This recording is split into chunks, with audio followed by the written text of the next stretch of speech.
support marijuana and want it to become legal for the reason that it is cool and rebellious, right? Well, I'm standing here to inform you all that that is certainly false. Marijuana is a drug derived from a plant that does have multiple purposes for its use.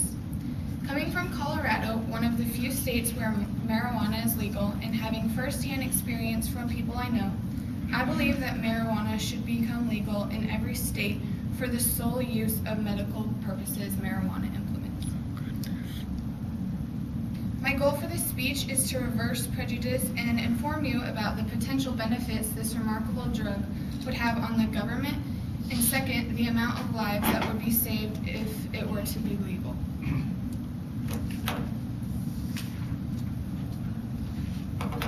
First of all, if you weren't aware of this, I hate to break it to you, but marijuana is all around us. I would like to acknowledge the fact that marijuana is a huge waste of resources and money being illegal.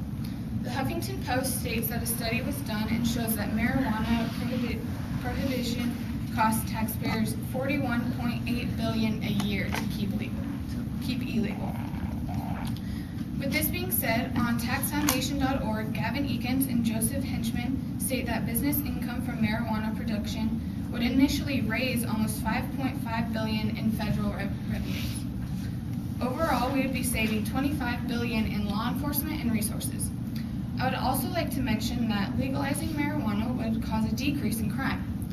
So why don't we use this advantage and cut off illegal drug traders so our law enforcement can focus on bigger crime problems such as violence? The second, in my opinion, the most important reason to legalize marijuana is for the medical purposes it provides. Yes, it is a drug. To anybody who hears that assumes that it's a bad thing. The fact that it is illegal doesn't allow people to see the light of why it should be in fact legal. Children's Hospital Colorado proved to help people with conditions of inflammatory bowel disease, pediatric brain tumors, and epilepsy. The University of Colorado School of Medicine has researched and studied progressive people with Parkinson's disease that have resorted to cannabis. They are currently working on the effectiveness marijuana has as a painkiller rather than the pharmaceutical drug oxycodone.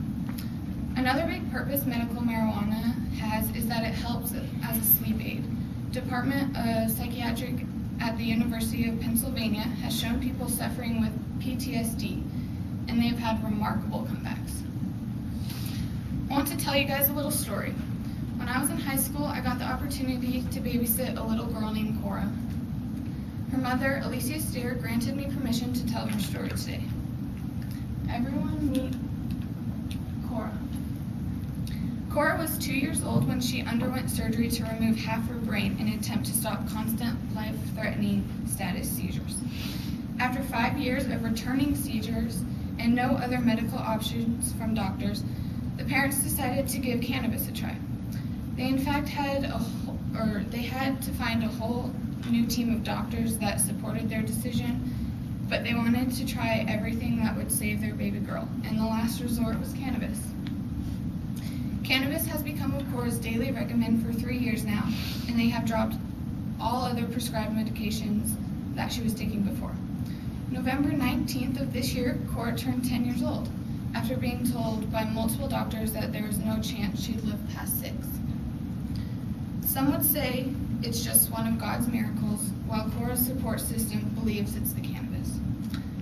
To conclude, I didn't choose to talk about making marijuana legal because I condone smoking it recreationally, but because from personal experience and firsthand situations that I've witnessed, I feel its positive aspects would greatly profit from the government and help patients medically who are suffering without having the risk of going to jail. If you have taken anything from the speech, let it be that the uses of marijuana are far beyond just getting high. There is still an ongoing battle of making it legal, but if your view about marijuana has changed and you want to make a difference and voice your opinion, I highly recommend visiting the website drugpolicy.org. Upon joining, you can get updates, you can take action, and even donate to help the cause. Thank you.